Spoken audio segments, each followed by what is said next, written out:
Si tu sens qu'elle s'éloigne ou qu'elle te repousse et que ta réaction naturelle c'est de te rapprocher ou d'essayer de la faire revenir vers toi, sache que cette énergie en réalité la pousse à partir encore plus loin.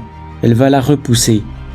Et dans cette vidéo, je vais te montrer exactement quoi faire quand elle s'éloigne pour que tu puisses rester centré dans ton énergie sans dépendre d'elle et comprendre comment cette posture peut paradoxalement créer beaucoup plus d'attirance que tu ne peux l'imaginer. Alors tout d'abord, je comprends exactement ce que tu vis actuellement. Je l'ai vécu dans ma propre vie, je l'ai appris à la dure. Tu discutes avec elle, tout se passe bien, et à un moment donné, elle s'éloigne, ou elle ne te choisit pas. Quand une nana s'éloigne ou commence à prendre de la distance, l'impulsion naturelle, c'est de vouloir courir après. Et toi, tu te dis, il y a quelque chose qui ne va pas chez moi, je dois me rapprocher, je dois lui faire comprendre ma valeur, je dois lui prouver que je suis digne, je dois lui montrer que si je l'aide, personne d'autre ne fera ça pour elle, et je deviendrai indispensable. Je peux te dire que ça, c'est uniquement une croyance. Mais ce que ça fait en réalité, c'est l'effet inverse. Ça la fait fuir encore plus. Pourquoi ? À cause d'une simple dynamique énergétique. Les gens ressentent ce que tu ressens. Et même si tu n'es pas physiquement avec elle, tu peux ressentir à distance qu'elle s'éloigne de toi. Elle répond moins à tes messages, elle met plus de temps à revenir vers toi. Et là, tu commences à te demander, pourquoi elle fait ça ? Pourquoi elle ne voit pas à quel point je suis une bonne personne ? Pourquoi elle ne pense pas à moi ? Et tu te mets à lui envoyer de l'énergie, mentalement, émotionnellement. Tu la visualises, tu penses à elle, tu espères qu'elle revienne. Et ça, elle le sent. Elle ressent cette énergie et ça l'étouffe. Elle se sent oppressée, alors elle veut encore plus d'espace. Et toi, que fais-tu ? Eh bien, tu redoubles d'efforts.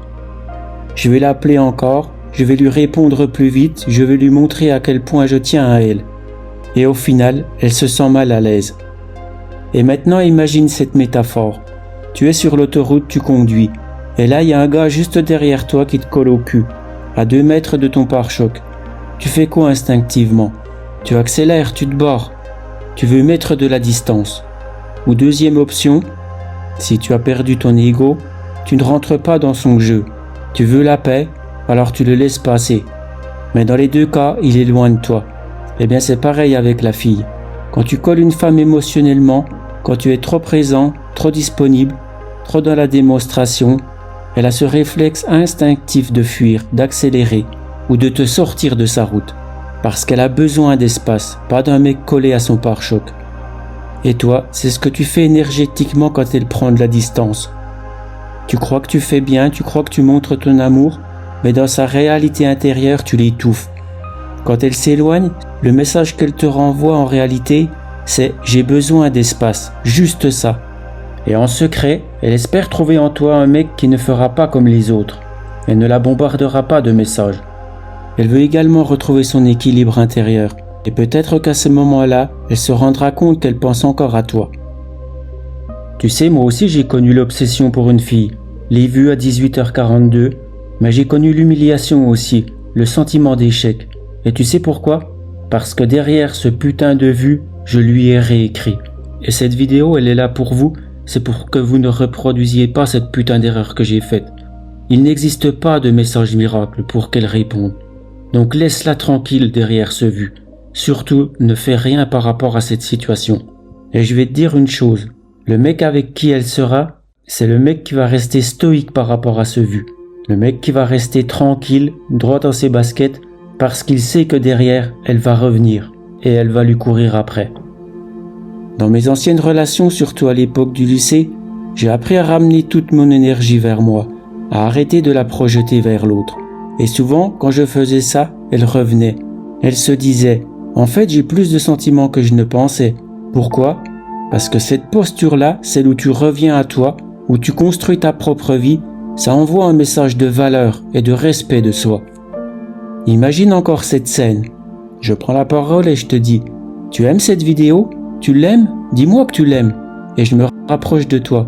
Qu'est-ce que tu vas te dire ? « Eh frérot, prends de la distance. » Et si je venais à m'éloigner, tu te dirais peut-être « En vrai, j'aimerais bien qu'il se rapproche un peu. » Et me voilà à la bonne distance. C'est exactement le même fonctionnement dans une relation. Ce qui compte, ce n'est pas la codépendance. Quand tu t'approches, que tu essaies de convaincre, de prouver, de retenir, ce que tu fais souvent, c'est attendre d'elle qu'elle valide ta valeur. Tu veux qu'elle te voie, qu'elle te comprenne, qu'elle t'approuve.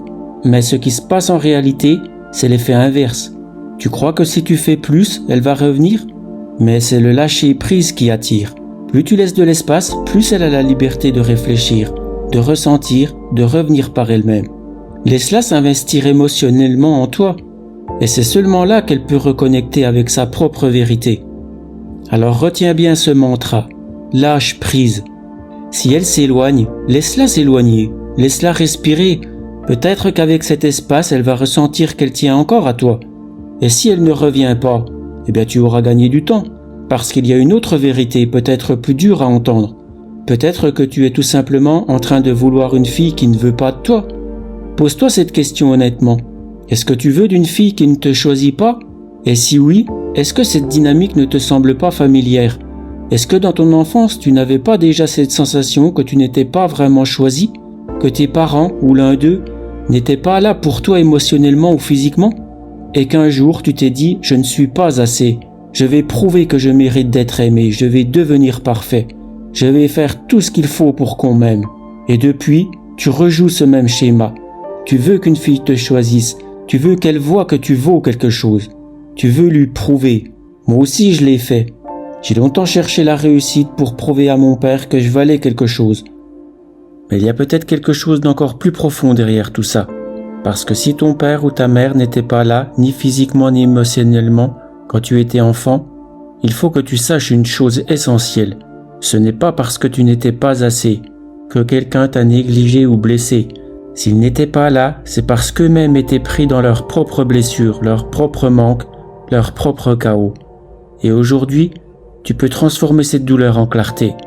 Tu peux poser cette phrase dans ton cœur. Ce n'était pas ma faute. Tu es digne, tu as de la valeur, simplement parce que tu existes. Tu n'as pas besoin de leur approbation, tu n'as pas besoin qu'ils valident qui tu es pour que tu te sentes complet. Et surtout, tu peux arrêter de t'abandonner toi-même. Parce que voilà ce qui se passe. On a tellement peur d'être abandonné qu'on finit par s'abandonner nous-mêmes. On sacrifie notre énergie, notre paix intérieure, juste pour que l'autre reste. Revenons à celle que tu convoites. Elle s'éloigne. Tu veux qu'elle revienne. Tu veux comprendre pourquoi. Tu relis vos conversations, tu te demandes ce que tu as mal fait. Tu penses qu'en donnant plus, en montrant plus, tu vas la convaincre. Mais en fait, tu es juste en train de fuir la peur de l'abandon. Alors que tu t'es déjà abandonné toi-même. Et voilà ce que tu dois comprendre une fois pour toutes. Arrête de t'abandonner pour qu'elle te choisisse. Choisis-toi. Et ça peut vouloir dire partir, ça peut vouloir dire affirmer ton estime personnelle, suivre ta passion, revenir à ton axe, être dans ton propre champ énergétique. Et surtout, arrête de lui envoyer ton énergie. Plus tu es dans le besoin, moins elle aura d'attraction pour toi. Par contre, plus tu n'as véritablement plus besoin d'une femme, plus tu auras de femmes dans ta vie. Ça paraît contre-intuitif, mais c'est la vérité. Parce que l'indépendance émotionnelle, c'est hyper attirant. Le respect de soi, c'est magnétique. La rareté, c'est précieux. Une femme ne veut pas du tout cuit. Elle a besoin, au fond d'elle, de faire quelque chose pour aller chercher un homme. Elle veut ressentir du mystère, de l'incertitude, un frisson intérieur. Tu dois être un challenge pour elle.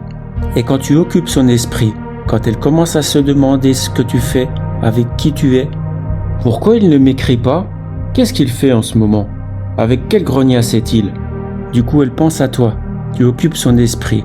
Elle est intriguée. Et je peux te dire qu'à ce moment précis, tu as gagné. Alors laisse-la penser à toi. Laisse-la prendre des initiatives. Laisse-la ressentir ton absence. Ce n'est que dans l'espace que naît le désir. Et c'est en revenant à toi que tu crées cet espace.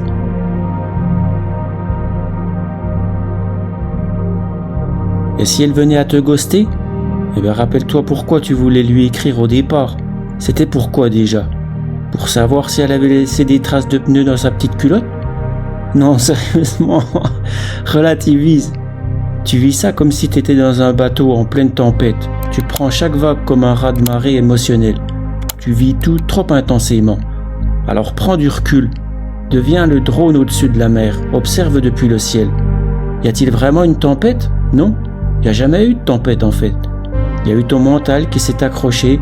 Il y a eu aussi ton cœur qui a projeté. Arrête d'idéaliser cette fille, bordel. Arrête de la mettre sur un piédestal. Inverse les rôles. Deviens le prix, celui à avoir, celui qu'on respecte, celui qui inspire. Et il y a une autre chose aussi fondamentale qu'il faut que tu saches. Les femmes ne sont pas comme nous. Elles ont besoin de temps pour que les sentiments naissent. Parfois elles testent, elles veulent voir si tu tiens bon, si t'es solide, si t'es ancré et si t'as du panache. Alors si elles ignorent ton message, il y a deux possibilités. Soit elles te testent, consciemment ou pas, ou soit elles s'en fichent de toi. Et dans les deux cas, tu ne fais rien. Tu ne relances pas, tu restes stoïque. Tu gardes ta dignité, tu gardes ton honneur, ta masculinité. Et crois-moi, c'est super attirant. Par contre, si tu renvoies un second message derrière le vide, tu envoies un signal clair. Je suis dans le besoin. Je suis needy. Et ça, c'est l'inverse de l'attraction. Tu veux être irrésistible? Alors sois complet, sois calme, sois centré, sois celui qui n'a pas besoin, mais qui choisit librement. Et n'oublie pas, aujourd'hui les femmes sont souvent plus narcissiques, plus dans l'ego qu'avant. Pas par méchanceté, mais parce qu'elles manquent d'amour. Parce qu'elles ont appris à se protéger et à plus contrôler qu'auparavant. Alors si un jour tu trouves une fille bien, une fille avec de la lumière en elle, aime-la fort, donne-lui ton respect, donne-lui ton cadre, donne-lui ton amour, mais jamais, au grand jamais, au prix de ton propre respect. Tu veux changer ta dynamique amoureuse? Commence par changer la dynamique avec toi-même. Choisis-toi, respecte-toi, fais de toi une priorité. Travaille dur à la salle de sport, développe du muscle, sculpte ton corps, gagne autant d'argent que possible. Sois exigeant avec toi-même. Ne fais pas la grasse matinée, ne perds pas ton temps. Ne joue pas à des jeux vidéo, ne fume pas d'herbe. Concentre-toi sur ton objectif de devenir une personne fantastique. Deviens l'homme qu'elle aurait pu avoir, mais qu'elle n'aura jamais. Vis ta vie pleinement avec un haut niveau d'énergie. Et tout ce qui est aligné avec ce niveau d'énergie te trouvera, sans forcer, sans supplier, parce que c'est ainsi que fonctionne l'amour vrai. Tu t'aimes, tu te respectes, tu te choisis, et tout le reste suivra.